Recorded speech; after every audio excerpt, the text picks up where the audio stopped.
Electric charges and fields chapter first class 12 physics की exercise का question number 1.5 है। When a glass rod rubbed with a silk cloth charges appears on both, a similar phenomenon is observed with many other pairs of bodies।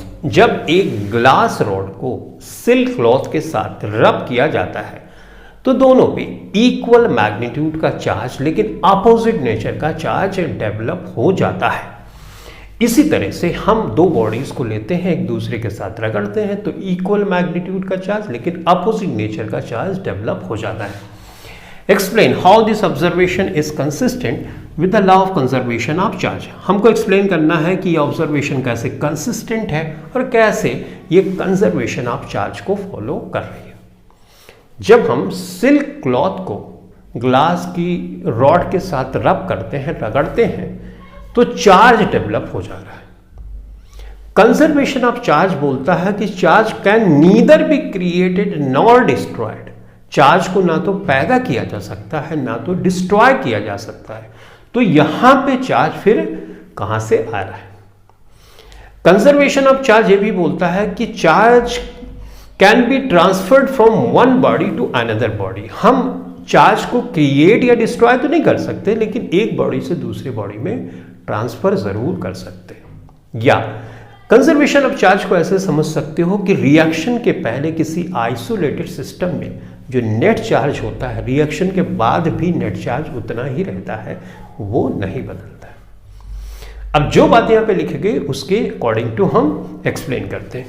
एक glass rod हमको लेनी है, तो एक glass rod मैंने लिया यहां पे इस तरह से। ग्लास रॉड को हमने रगड़ा नहीं है तो ये ग्लास रॉड इलेक्ट्रिकली न्यूट्रल है। इलेक्ट्रिकली न्यूट्रल है।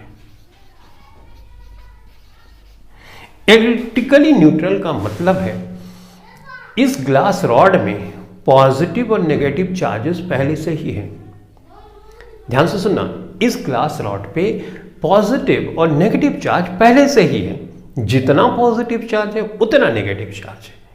तो पॉजिटिव चार्ज और नेगेटिव चार्ज इक्वल मैग्नीट्यूड का है जिसकी वजह से एक दूसरे को कैंसिल कर देगा और जो नेट चार्ज होगा वो जीरो होगा। ऐसी कंडीशन को हम बोलते हैं इलेक्ट्रिकली न्यूट्रल।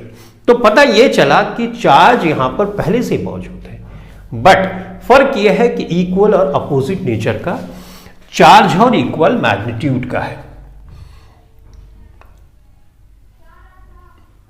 अब यहां पे मैं लिखता हूं एक सिल्क क्लॉथ, जिससे ये सिल्क क्लॉथ है, ये भी इलेक्ट्रिकली न्यूट्रल है। तो ये दोनों इलेक्ट्रिकली न्यूट्रल है लेकिन पॉजिटिव चार्ज और नेगेटिव चार्ज इस पे जितना है तो उसकी वजह से एक दूसरे को न्यूट्रलाइज कर देता है। उसी तरह से यहां पे जितना पॉजिटिव और जितना नेगेटिव है एक दूसरे को न्यूट्रलाइज कर देता है। तो नेट चार्ज हम निकाल लेते हैं। चार्ज बिफोर रबिंग के पहले नेट चार्ज कितना है हम ये निकाल लेते हैं। देखो यहां पे तो जीरो है और यहां पर भी जीरो है, तो नेट चार्ज क्या है? जीरो है, यानी दोनों इलेक्ट्रिकली न्यूट्रल है। अब रबिंग करते हैं हम, ठीक है। रबिंग के बाद हम जानते हैं अगर हम किसी चीज को रब करते हैं तो इलेक्ट्रॉन के ट्रांसफर से चार्ज आता है ना। इलेक्ट्रॉन ट्रांसफर होता है तभी चार्ज होता है।